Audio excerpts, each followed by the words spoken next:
Sanay na sanay sa malamig na aircon dito sa ating venue.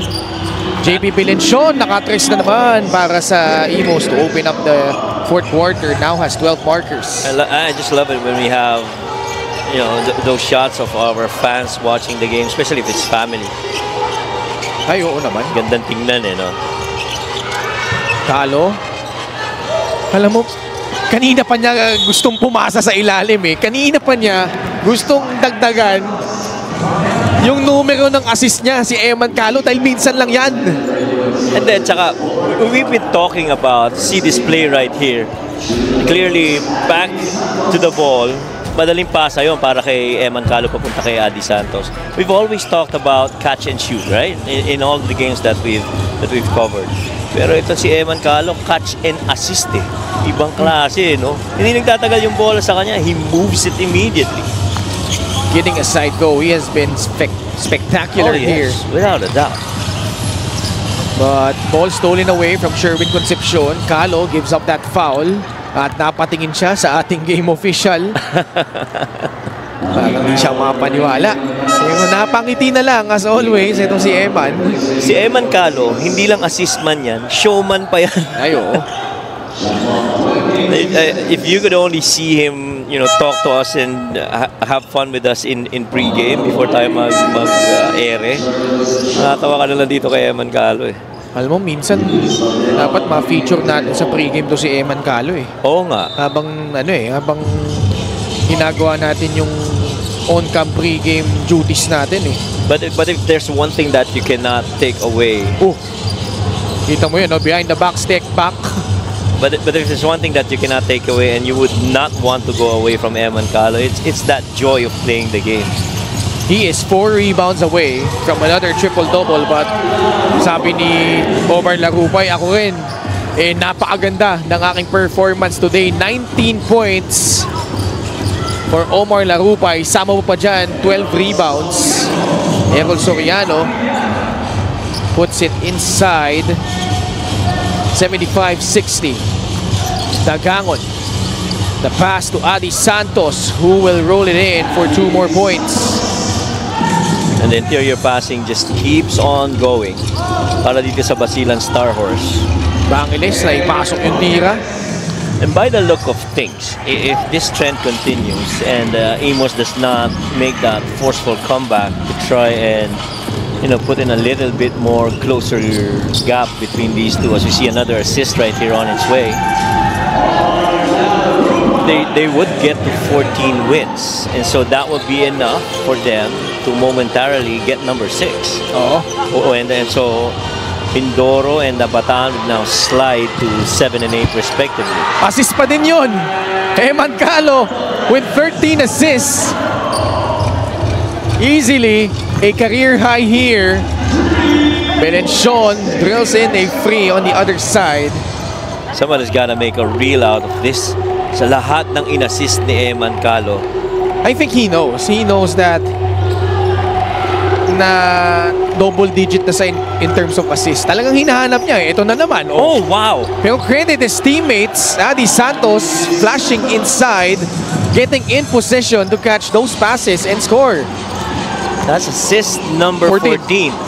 Oh my. Naka-layup naman si DJ Valderrama. This has been an Eman Kalo show. So hindi si TJ, si Julius Valderrama para sa Imos. Gab Dagangon to Mike Alvarez. Inside, 3-second violation. 3 second. I thought that was a travel too. And the thing is, hindi pa nilalabas si Eman Kalo dito. Fast Break the Game brought to you by Extreme Cool Air Conditioners. Ang Extreme magpalamig, free installation for split-type air conditioners.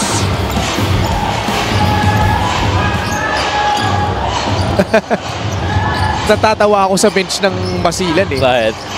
Alam mo yung nangyari kay JJ Barea nung kasama niya si Luka dun sa bench?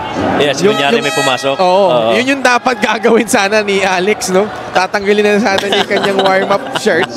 Pero si Enzo Navarro pala yung papasok, hindi si Alex. Yung mga klase rin talaga itong mga nasa bench ng Basilan eh. They are just really having a lot of fun, and why not? The assist that you've issued and the way that Larupay and including Eman Calo have performed, and overall the entire team, who would not have fun? And that's really important when you consider the amount of adversity they've had to deal with throughout the season, especially early on.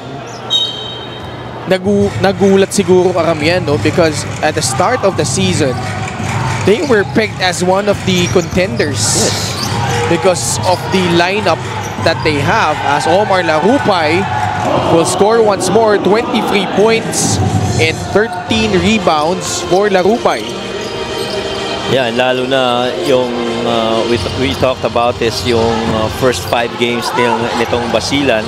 They were 1-5, losing the first 2, winning that middle game against Valenzuela, and then losing again to Bataan and San Juan. Sorry to cut you off. Yung sa Valenzuela, muntik pa silang matalo dyan, ha? Overtime. Nag-overtime pa yan. Muntik pa yan. So, tutusin, they were at the brink of an 0-5 start, right? And hindi rin magaan yung mga unang kalaban nila, Rizal and Nueva Ecija. Dito naganap yun in Palayan City. Although that one was much closer, yung game nila against Nueva Ecija. Yung Rizal and Basilan, boy, that was, everybody was thinking that Basilan was clearly going to win that game, pero Rizal just coming up with a very strong statement game to open the season. Tinambakan sila noon. They were out of sorts tong Basilan, but wow, Barasi showing a lot of mind on that post-up.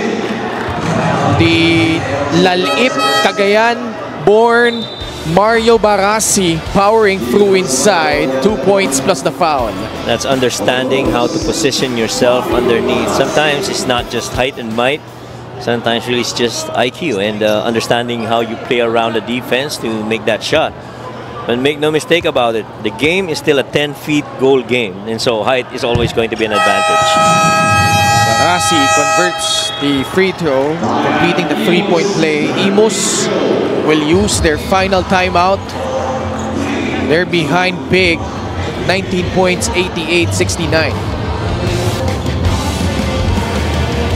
Commissioner Kenneth Remdes in the middle, with Head of Operations Ever Reta, Head of Security Rudy Distrito, and the fans here in Nueva Ecija, once again about to witness the Rice Vanguards. They will try to bounce back from that painful defeat last Saturday in this very same building. Makakalaban nila mamaya ang Ilagan Isabela 5-star Cowboys, but Eman Calo, what a performance again. 17 points, 14 assists, freeboard shy of a triple-double. At may balita tayo kay Andrea. If we're talking about consistency, isa na nga dyan para sa Basilan si Eman Calo. When I asked him about this, he said, bago ko pa na-build ang pangalan ko sa MPBL, talagang pinaghirapan ko to. Kaya kapag may chance na magpakita, talagang gagawin ko. At 35, his mindset never changed since he was young. As he recalled, no one knew him back then. Hindi raw siya nanggaling sa sikat na universidad. He had hopes and dreams for his family. Nagkaroon lang daw noon ng open tryouts for Davao under the tutelage of Coach Don Dulay. He actually brought his whole family together with him. It was his now or never moment.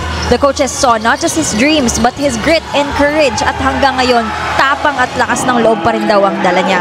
The reason why he was able to make a name not just in this league but in the basketball scene. Back to you guys. Thank you so much, Andrea. Hailing from Cebu, ito si Eman Calo, played for University of Visayas, na kung di ako nagkakamali, naging magkaampi sila dyan ni Greg Slaughter. And what a story for him, because like Andrea mentioned, hindi naman siya napabilang sa mga malalaking schools in Manila, especially in the UAP and NCAA, and had that opportunity to play for Davao Occidental and became a key cog for them in season 2 and 3, where they made the finals both times. Eman Calo was their starting 2 guard for some of their games, and in fact, when they won the championship in the 3rd season, he averaged 17.3 points, 4.3 rebounds, and 2.8 steals in that final series against San Juan. He was a huge reason why he was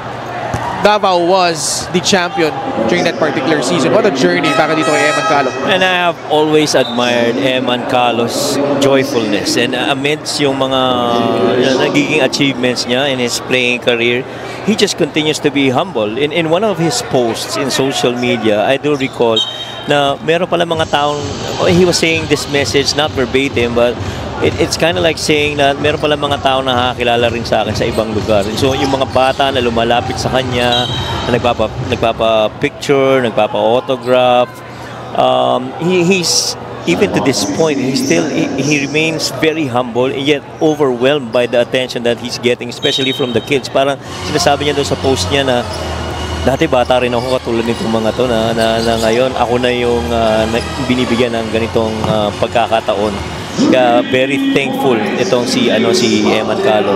Also on a daily basis in social media, you see him with his family enjoying a very simple snack and breakfast, having family time. And you love that aspect of the story of an Eman Calo, and very rightfully enjoying whatever it is that he's achieved in his basketball and even in his personal life. And at age 35, still going strong as he seeks to help Basilan make a playoff push in the South Division. 35 years old pala si Eman. Kaedad ko lang.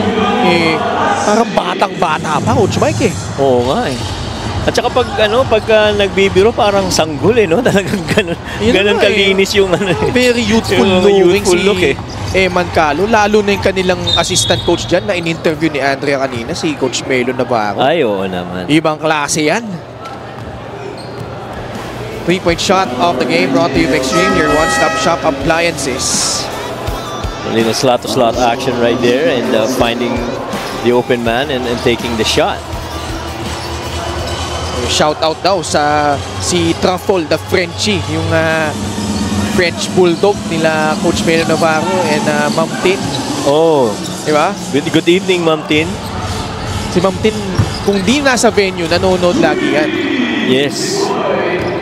At saka sweetness overload rin sila niyan ni Coach Melo Kaagaling lang ng Korea Sana all. Oo, sana all. Mark Doligon. Wow, what a rare.